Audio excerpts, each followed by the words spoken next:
Hey there friends, how's it going? I'm Ben Snow and today we're going to take a closer look at the new Quidditch Arenas.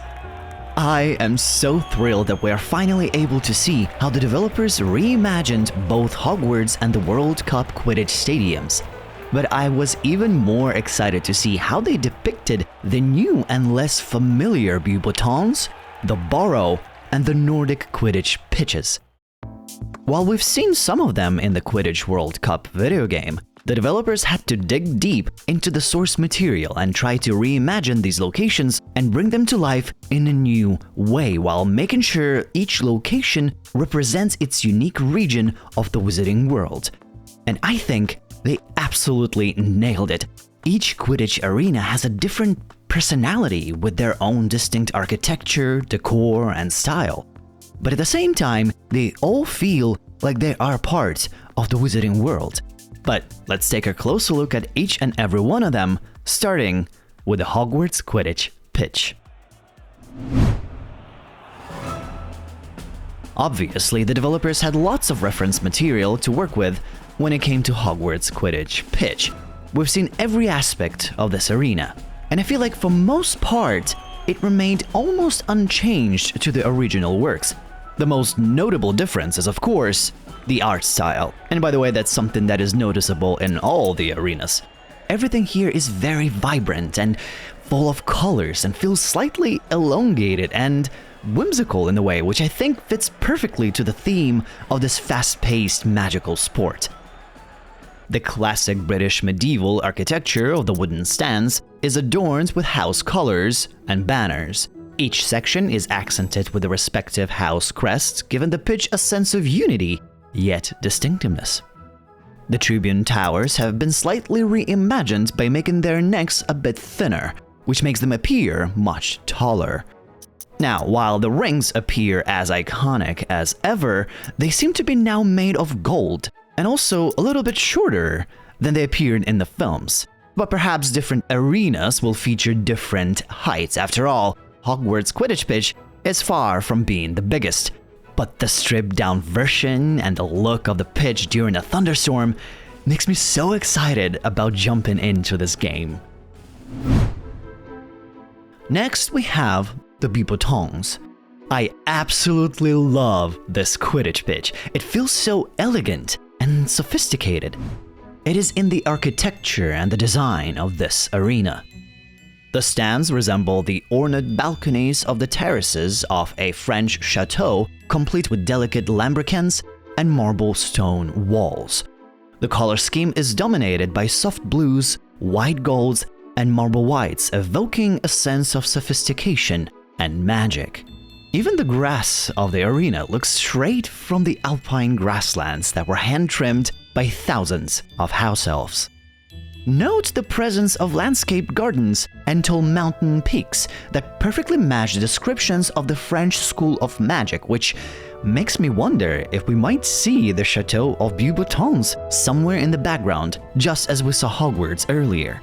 If that's the case, that will be the first time we ever see it in a video game or movies.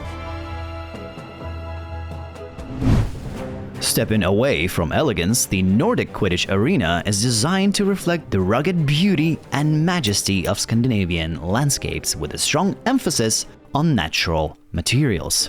These stands and facilities are inspired by Viking architecture, featuring sturdy wooden beams, stone foundations, and intricate hanging braziers scattered around the arena. The color palette includes deep blues, icy whites, and rich browns, mirroring the natural elements of the region. This is by far my most favorite Quidditch pitch.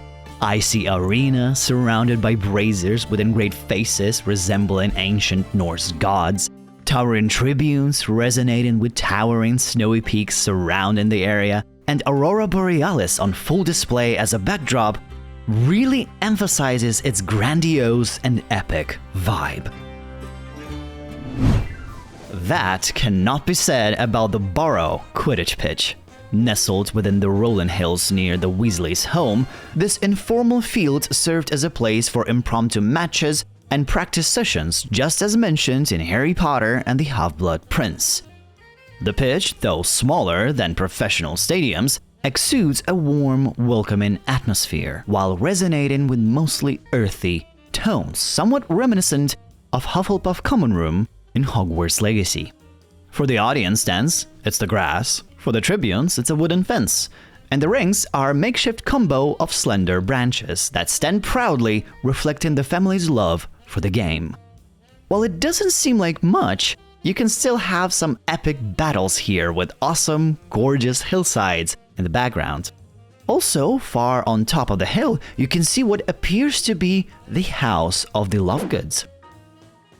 Before we get to the last one, here's a few known Quidditch stadiums around the Wizarding World that hopefully will be added to the game. American National Quidditch Stadium, Australian National Quidditch Stadium, Japanese, and Spanish Quidditch stadiums. These looked absolutely amazing in the Quidditch World Cup. I'm really looking forward to seeing the new renditions. Also, for the regular viewers of my channel, I apologize for my voice. I went to a concert yesterday and, well, this is the result. Been screaming all night. But in the next video, it should be back to normal. Lastly, we have the Quidditch World Cup Stadium, which is a fantastic replica from the films. It is absolutely enormous. This arena is the epitome of grandeur and modernity, designed to host the most prestigious matches in the Wizarding world. The stadium features enormous stands capable of seating tens of thousands of fans, with luxurious VIP boxes offering the best views. The color scheme is vibrant and varied, reflecting the international nature of the event, with flags and banners from different countries. And the atmosphere is spot on here, the raining confetti and differently colored fireworks exploding simultaneously really emphasize the festive and celebratory vibe, just as we saw it pictured in the Goblet of Fire. And I have to give a huge shout out to the developers here, by the way, for crafting completely different arenas with their own unique vibes and personalities that give us a chance to glimpse into all the different regions of the Wizarding world that we've never seen before or saw so little of. Of course, these are not all the arenas that are coming to the game. Aside from the fact that there are different weather conditions and time of the day available, it looks like we will see many more locations where we can play Quidditch. So make sure to stay tuned to my channel as I will bring you detailed looks and comparisons of all the Quidditch arenas once we get our hands on the footage. But for now, guys, make sure to hit the like button if you liked this video. Thank you for watching. I'll see you next time.